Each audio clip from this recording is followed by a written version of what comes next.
সাদা কুকুর এসে কোনো কথা বললো না, শুধু বললো যে তোর ব্যাটা কথা। যে আব্বা বললো আমি জানি না, আর অমনি পকেট থেকে গুলিটা বাই করে পটাম করে আব্বাকে গুলি করে দিল। যখন গুলিটা মেরে দিয়েছে ডান্ডা কেটে ডান্ডা পড়ে গিয়েছে বুকে হাত দিয়ে, আর বুক দিয়ে রক্ত বেরোতে লাগলো। এমএলএ বিকাশ দত্ত, মৃত্যু সাহায্য কত ভয়ানক হয় তা তোকে আমি হারে হারে টের পাইয়ে দেবো। তুই সুরের বাচ্চা আমার বাবাকে গুলি করে অনেক বড় একটা অন্যায় করলি তুই। ওগো তুমি আমার কাছে একটা কথা শোনো, দেখো এমএলএ সাহেবের সাথে দিনের দিন আমাদের শত্রুতা বেড়েই চলেছে, আর এইভাবে যদি শত্রুতা থাকে তাহলে তো একদিন আমাদেরকে বাড়িতে এসে সবাইকে গুলি করে মেরে দেবে গো। আজকে থেকে শুরু হবে এমএলএ বিকাশ দত্তের সাথে আমার এক কঠিন যুদ্ধ। হয় সেই যুদ্ধে আমি মরবো, না হলে এমএলএ বিকাশ দত্তকে মারবো। ওগো তুমি আমার কাছে একটা কথা শুনবে? আমি আর কোনো কথা শুনতে চাই না, আমি এখন শুধু দেখতে চাই এমএলএ বিকাশ দত্তর লাশ। আমার বাবাকে গুলি করেছে একটা, আর আমি ওর বুকে পুরো একদিন খালি করে দিতে চাই। দেখো তাতে অশান্তি ঝগড়া বাড়তেই থাকবে, আমি বলি কি বাড়ি ঘর ছেড়ে দিয়ে অন্য গ্রাম পালিয়ে চলো। না, কোনোদিনও নয় সেটা। বাঁচতে যদি হয় এই গ্রামেই বাঁচবো, আর যদি মরতে হয় তাহলে এমএলএ বিকাশ দত্তকে নিয়েই মরবো। দেখো আব্বা, ঠান্ডা কুকুরকে আগে মারবা, ওই দাদুকে গুলি করে দিয়েছে। ও সুরের বাচ্চাকে তো যেই মাঠে পানি নাই সেই মাঠে লিগিয়ে ওকে ভর ভর ভর ভর করে জবাই করবো, তবেই আমার নাম ফুটো। তোর নাম ফুটো না হয়ে বৈদ্যমা আমি কইলে আরো ভালো হইতো। ও গাড়িতে চাপা জামাই, ও লরিতে চাপা জামাই, তুই আর কত জ্বালাবি আমাদেরকে? দুই বাপটা যে তোর মরতে বসেছে সেই দিকে কোনো হুঁশ আছে? ও ঠান্ডা কুকুর একটা চোখ দুটো তোর গলিয়ে দেবো, ওই ওকে তাকাইলে আমার পানে। তুই লেগে তোর বাপকে যে গুলি করে দিয়ে গেল ঠান্ডা কুকুর একটা, তুই কি জানে দয়া মায়া হয় না? হ্যাঁ ঠান্ডা কুকুর একটা। দেখেছিস বউ, তোর মা খাটি না আমাকে খাটি ভুল বুঝে। এমা তুই চুপ গালগালাজি করিস না, ঠিক ব্যবস্থা করবে। ও কি ব্যবস্থা করবে? ওর সাথে কুকুর বাজ পড়া, ওর বাপটা মরে গেলে তখন চিতাই লিগে চাপাবে নাকি? ও শাশুড়ি মা, আমার বাপকে গুলি করেছে, শুধু তোমার কষ্ট একাই হয়েছে নাকি আমার কি কষ্ট হচ্ছে না? রে তুই কি যে কষ্ট হচ্ছে সে আমি বুঝতে পারছি। তুই এখন চাচ্ছিস যে তোর বাপটা মরে যাবে আর বাড়ি ঘরগুলো জমি জায়গাগুলো নিয়ে তখন বসে বসে আমরা রাজ্য করে খাবি। ও তুমি বকুনা তো বলা, তুমি যা বুঝো না তাহলে বকুনা, ঠিক আছে? ও কাকা কুকুর বেটা, তুই যে এমএলএ সাহেবের সাথে শত্রুতা করতে গেলি, তোর বাপকে যে গুলি করে দিল, তোর বাপ যদি মরে যায় তাহলে তো আমি বিধবা হয়ে যাব রে। দেবো তোর মাকে মানা করা, তোর মা কথা বুঝে না বানা দুনিয়াতে কিছু। এ মা চুপ না, শান্তি শিষ্টভাবে কথাটা বল না। কি আর শান্তি শিষ্টভাবে কথাটা বলবো? সে জায়গা হসপিটালের বেডে শুয়ে বাপ গো মা গো কইছি দাদা, সব হইলো এই কাকা কুকুর বেটা জঙ্গি। শাশুড়ি মা, বাবাকে এমএলএ সাহেব গুলি করেছে, তুমি কি মনে করছো আমি খুব সুখে আছি নাকি? আমার এই বুকের ভিতরটা জ্বলছে প্রতিশোধ নিবার লেগে। ঠিকই বলতে কই দাদি, আব্বাও কাঁদছে, আব্বা এমএলএ সাহেবকে মারবে সেটাই মাকে বলছিল। হ্যাঁ রে মা, হ্যাঁ তুই জমাই অনেক দুঃখ পেয়েছে বাবাকে গুলিটা করাতে। দুঃখটা নাই পেয়েছে, কিন্তু দুঃখটা আনার পেছনে তো ওই দায়ী। আমি জানি দুঃখটা আসার পেছনে আমি দায়ী, কিন্তু ভুল তো আমি একবার করেছি বলো, তারপর তো আমি আর কোনো ভুল করিনি। তারপরে ওই খানকি ছেলেরাই সেরকম বাড়িতে টর্চার করে গেছে, এটা আমি মেনে নেবো বলো? আমি এটা মানবো না, আমিও এমএলএ সাহেবকে গুলি করে মারবো। ওই করো গুলি করা করি করো, সবাই মিলে মরো একসাথে। আজকে তুমি তাকে গুলি মারতে যাবা, পরশুদিন সে আমাদের কিছু গুলি মারামারি করবে, ওই কই আমরা একদিন সবাই মরবো একবার তোমার লেগে। শাশুড়ি মা, আমি বুঝতে পেরেছি তোমার দুঃখটা। সে আমার বাবা হলেও তোমার স্বামী, আর স্বামীর বুকে গুলি বিঁধলে কোনো স্ত্রী তা সহ্য করতে পারে না। আমি এমএলএ সাহেবকে ছাড়বো না, আমি প্রতিশোধ লুবই, তবে আমার নাম ফুটো। বাবা এখন কোন হসপিটাল আছে? তোমার বাবা এখন কাটোয়া মহকুমা হসপিটালে ভর্তি হয়ে আছে। বেশ ঠিক আছে, আমি বাবাকে দেখতে চললাম। মা এখন বাবা কেমন আছে? কেমন এখন? একটু তো শ্বশুর ভালো আছে, বুকে গুলি করেছিল তো গুলিটা বাই করে দেওয়ার পরে একটু বুকে যন্ত্রণাটা একটু করেছে, একটু ডাক্তার ওষুধ দিতে ঠিক হয়ে যাবে বলেছে। তো জামাইও কাঁদছিল, মা বিশাল কাঁদছিল, সেটা আমি বুঝতে পারছি ও কাঁদছিল, কিন্তু ওর কি দরকার মানুষের সাথে এত ঝগড়া ফাসাদ লাগাবার? তুই বল, আমি কি খারাপ কথা বলছি বল? বেশ ঠিক আছে, এটা নিয়ে তুই অত চিন্তা করিস না।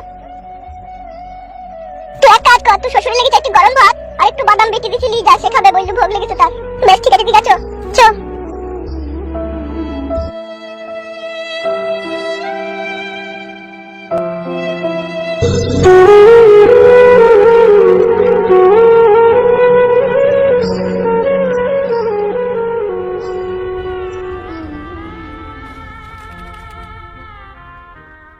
আব্বা কে?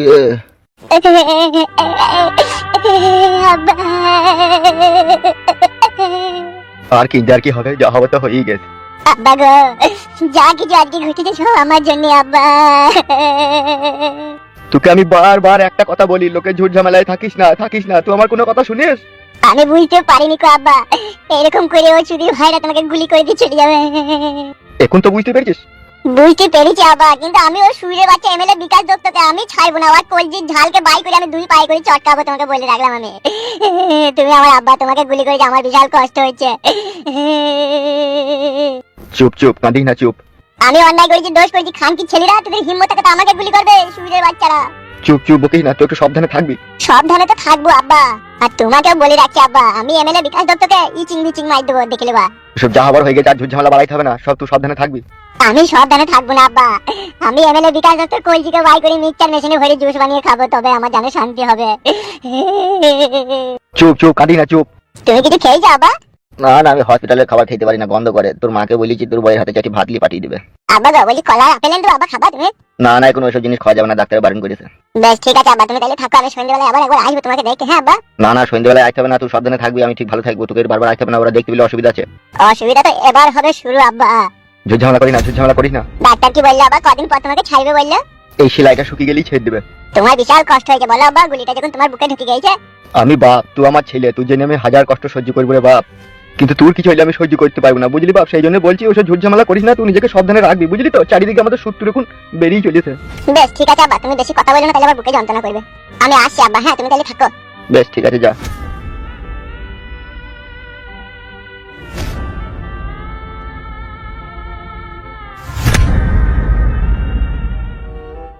আমার ভাতাটা একটা পাগল, এত তাড়াহুড়ো করে আসতে বললো, কি করবে কিছুই বললো না। মাকে বললাম না, মা আবার আমার জন্য কি চিন্তা ভাবনা করবে কি জানি।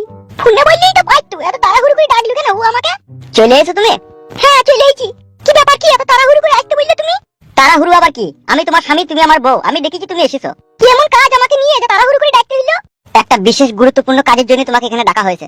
সেটাই তো জিজ্ঞেস করছি, কাজটা কি? একটা কথা বলবো তোমাকে। একটা কেন, তুমি হাজারটা কথা বলো, আমার কোনো অসুবিধা নেই। তুমি তোমার স্বামী, তুমি বলবে না তো কে বলবে? তাহলে অত যখন ভালোবাসো, অত যখন বিশ্বাস করো, তখন আবার অত চিন্তা কিসে তোমার? শুনো, চিন্তাটা আমাকে নিয়ে নয়, ঠিক আছে? আমি যে বাড়ি থেকে চলে এসেছি, কাউকে কিছু বলে আসিনি, ঠিক আছে? তাহলে আমাকে বাড়িতে ওরা খোঁজাখুঁজি করবে না বলো? সে তোমার অত চিন্তা নাই, আমি ফোন করে শাশুড়ি মাকে বলে দেবো আমার বউ আমার কাছেই আছে। বেশ, সে না হয় বলবে, তা বলো এখন কেন তাড়াহুড়ো করে ডাকলে সেটা বলো। কি হইলো বললো? বুবার মতো চুপ হয়ে গেলে কেন তুমি? কি গো, তো হুট করে চাইছো কেন, বললো কেন? বলবো, কিন্তু তার আগে তোমার কাছে একটা কথা জানতে চাই আমি। বলো, কি জানতে চাও? আমি সব বলতে রাজি আছি, বলো। কথাটা হচ্ছে শোনাবো। কি বলো? আমি যদি মরে যাই তোমার কষ্ট হবে?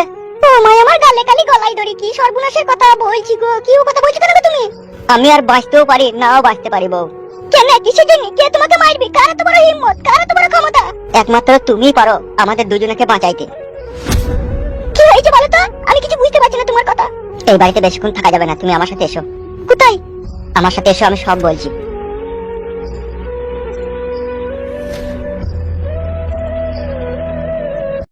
বারবার কোন আমাকে এখানে বসিয়ে রেখে দিয়েছে, কোনো আশা কোনো নাম নাই কো। মুকুড়া ও মুড়ি লাগিয়ে বাড়া, আমি বাড়ি পালাই। বাল আমার ভাল লাগে না। করে ফালতু কুত্তা উঠে বসে আছিস বে? নিচে তো মশা লাগছিল বলে উপরে উঠে বসেছিলাম। ও, ফুটো আসেনি এখনো? না না, কো এখনো আসেনি তো।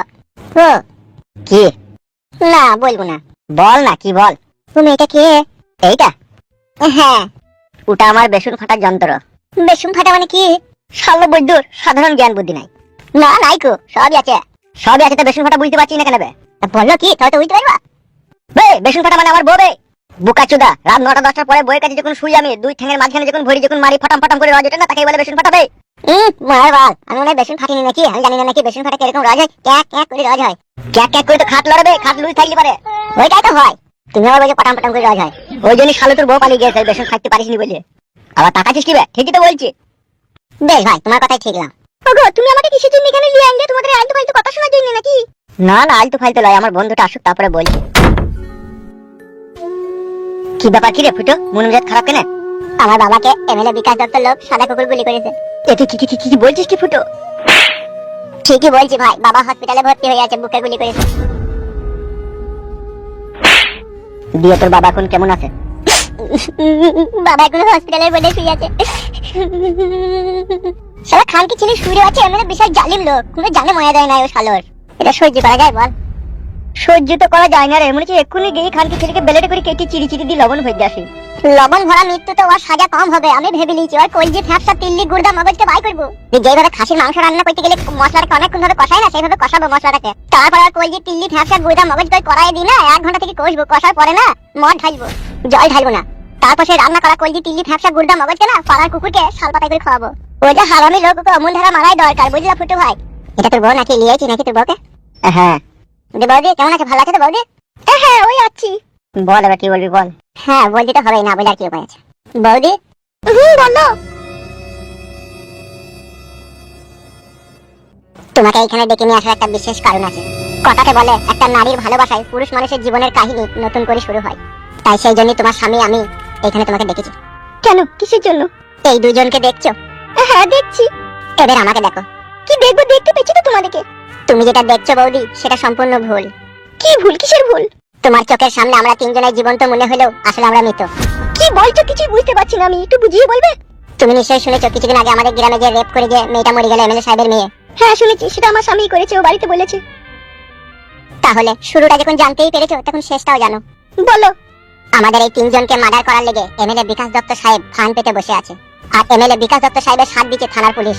আর আমরা তিনজন যদি মরে যাই, আমাদের বাবা মারা হয়তো চিতায় পুরানো ছাড়া কিচ্ছু করতে পারবে না। এমএলএ বিকাশ দত্ত সাহেবের বিরুদ্ধে লড়াই করে আমাদের খুনের প্রতিশোধ নিতে পারবে না। তাই তোমার স্বামী আর আমি মনে মনে চিন্তা ভাবনা করেছি, প্রতিশোধ নেবার একমাত্র হাতিয়ার হচ্ছে তুমি। আমি? সেটা কি করে? একটা নারী যা করতে পারে একটা পুরুষ মানুষ তা কখনোই কোনোদিনও করতে পারে না। কি করতে হবে আমাকে? আমাদের এই তিনজনের জীবনকে বাঁচাতে হবে তোমাকে। আমি কি করে বাঁচাবো এমএলএ সাহেব যদি তোমাদেরকে মার্ডার করে ফেলে? ওইখানেই গুড়ে আর মধুতে পাইল করে ভরা আছে। কি বলতে চাইছো একটু গুছিয়ে ভালো করে বলো না। তাহলে শোনো, এমএলএ বিকাশ দত্ত সাহেবের ডান হাত আর বাঁ হাত হচ্ছে সাদা কুকুর আর হামসাপার। আর এই হামসাপারকে তোমাকে হাত করতে হবে। হামসাপারকে তোমার জৈবনের লোভ লালসাতে ফেলে তোমার জৈবনের অতই সাগরে ডুবিয়ে তাকে পাগল করে দিতে হবে, যাতে সে তোমার জৈবনের এক গ্লাস রস খাওয়ার জন্য পাগল হয়ে থাকে। আর সে পাগল হয়ে গেলেই আমরা তিনজন বেঁচে যাব। হামসাপার পাগল হলে তোমরা তিনজন কি করে বাঁচবে সেটা তুমি বুঝতে পারছি না। যখন সে তোমার জৈবনের নিশায় খেপা কুকুরের মতো দৌড়ে বেড়াবে, তখন তুমি তাকে যা বলবে সে তাই শুনবে। আর একদিন ওকে তুমি তোমার ঘরের ভিতরে ডাকবে, তোমার শরীরের সমস্ত সাজ পোশাক খুলে ফেলে দেবে। তারপরে হামসাপাকে তোমার কোলে বসিয়ে 2 বোতল মদ খাইয়ে দেবে তুমি তাকে। যেমনি হামসাপার 2 বোতল মদ খেয়ে ফেলবে, তার মাথা থেকে ওলঢোল হয়ে যাবে। আর ওই সময়তে হামসাপার তোমার সাথে যৌন মিলন করার চেষ্টা করবে। আর সেই সময় তুমি তাকে যৌন মিলন করতে দিবে না, তার আগে তার সাথে একটা শর্ত রাখবে তুমি। কি শর্ত রাখবো? সেই সময় তুমি বলবে এমএলএ বিকাশ দত্ত সাহেবের মুন্ডুটাকে কেটে তুমি আমার কাছে নিয়ে আসো, তবে আমার সাথে তোমাকে যৌন মিলন করতে দেবো। সেটা কি সে করবে? পুরুষ মানুষ ওই 5 মিনিটের যৌন মিলন করার জন্য গোটা দুনিয়াকে ভুলে যায়। তাই তোমার কাছে একবার শোয়ার লেগে ওই কাজটা করতে বাধ্য হয়ে যাবে তখন। কি রে, কিছু বল তোর বউকে। কি বলবো, আমার বউ তো জ্ঞানমান নেই, ও সবই তো বুঝতে পারছে নিজের স্বামীকে বাঁচানোর জন্য এইটুকু কাজ তোকে করতেই হবে। আর না করো না বৌদি প্লিজ। আমি অবশ্যই চেষ্টা করব তোমাদের তিনজনের প্রাণ বাঁচানোর জন্য। সত্যি ভাই কালো কুকুর, ভাগ্য গুণ একটা বউ পেয়েছিলি রে, এরকম বউয়ের পা ধুয়ে পানি খাওয়া দরকার রে। থাক, ও কথা বললে আমাকে আর লজ্জা দিও না। সত্যি তোমার মতো মেয়ের কোনো তুলনা হয় না। এখন আমাকে বলো, আমি হামসাপারকে কি করে পেমেন্টালে ফাঁসাবো? ওই সুইরের বাচ্চাকে ফাঁসানোর জন্য একটাই রাস্তা খোলা আছে। কি সেই রাস্তা?